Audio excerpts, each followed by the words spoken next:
Yo, what's good guys? This is Nightwing2303 from WarTesters.com. Today we got another performance review and it's on the Air Jordan 29 Low. So with that being said, let's go ahead, get right into it. As usual, start off with the traction. Now I remember the original version having some really good traction, not Air Jordan 28 Hall of Fame type of traction, but it was some damn good traction even on dusty courts. Now the low tops, for whatever reason, just didn't offer me the same thing. I'm not sure if it was because maybe the translucent rubber was better than the solid setup, which is very rare, but these reminded me more of the traction that was found on the Superfly 3 rather than the Air Jordan 29. And what I mean by that is just that dust had a really negative effect on these guys, even with the smallest amount, and I do not remember having that same issue with the translucent outsoles. It's not a big deal or anything like that, but it was just something that I thought was weird. Now this setup's definitely enough to get the job done, more than enough in fact. And when you're on clean courts, you're literally going to be worry free. There's going to be no issues whatsoever, although that is with most shoes. But like I said earlier, when dust is present, you're just going to want to constantly keep this clean as much as possible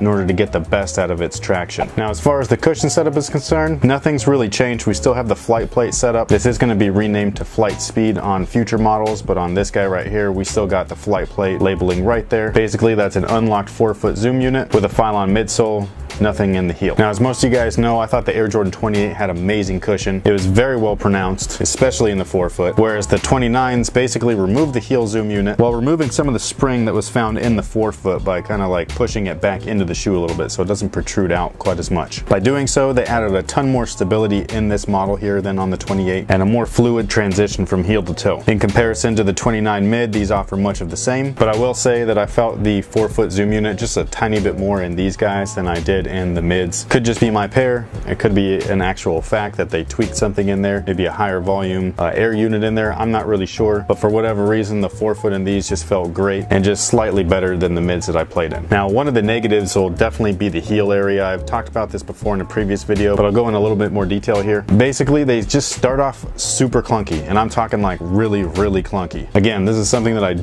either don't remember or didn't experience with the original Air Jordan 29. However, the bonus is that it actually does break in, so it's not something that you're gonna have to worry about past maybe like the first couple of nights. So you might not like their heel to toe transition initially. Again, it's gonna feel real clunky right here in the back, but you're gonna wanna give them just a little bit of time, and then you'll start to get that. Now this is the 29 I was looking for. Basically, once they're broken in, you're gonna be real happy with them. I know I was. I really enjoyed them a lot. Now the material hasn't changed at all. We still got that performance woven upper. Yes, there is leather in the back, but that doesn't really add or detract any real performance value. So in a nutshell, if you really like woven or knitted basketball shoes, this is definitely one that you're going to want to try out. If not now, then eventually. And what I mean by eventually is when they start hitting discounts. Trust me, you're gonna dig it. Now as far as the fit, these fit really true to size, and I'm talking like 1-to-1 fit, like Curry 2 type 1-to-1 fit. Personally, I think it fits awesome, and that's one of the areas that I feel that they improved upon with the original mid. With more wear and tear, when you have a woven or a knitted upper,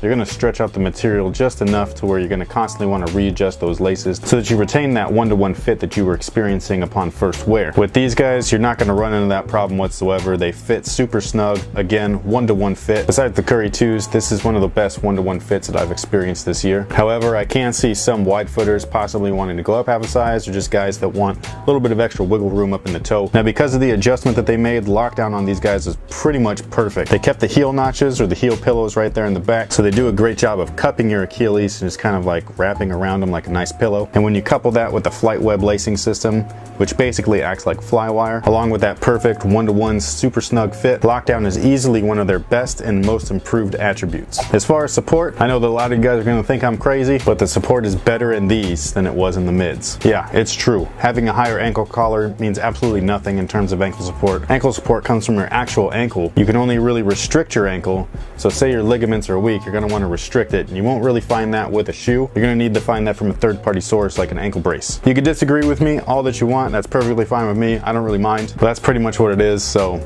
you know. Now just like the mids, the 29 lows get their support from their 1-to-1 fit, the flight web lacing system, internal TPU heel counter. Even after rolling my ankle in these guys, I landed on someone's foot, not the shoe's fault. I was still able to get right back up and keep on playing. And I made my shot. Buckets. So overall, I didn't love them the very first night like I thought I would, but that quickly changed with each night that passed. If you're indifferent when it comes to low tops and mid tops, then basically just go for the mids. They're on discount now, so you're gonna really achieve the same performance without paying as much price, because these retail for $185 at the moment. But personally, I do prefer low tops, so I would definitely grab these over the mids any day of the week. As far as their scores are concerned, along with their price and weight, all you gotta do is head over to weartesters.com. Direct link is gonna be in the description box below. Thank you guys for watching. Thanks for all your support. So until next time, guys, have a good one.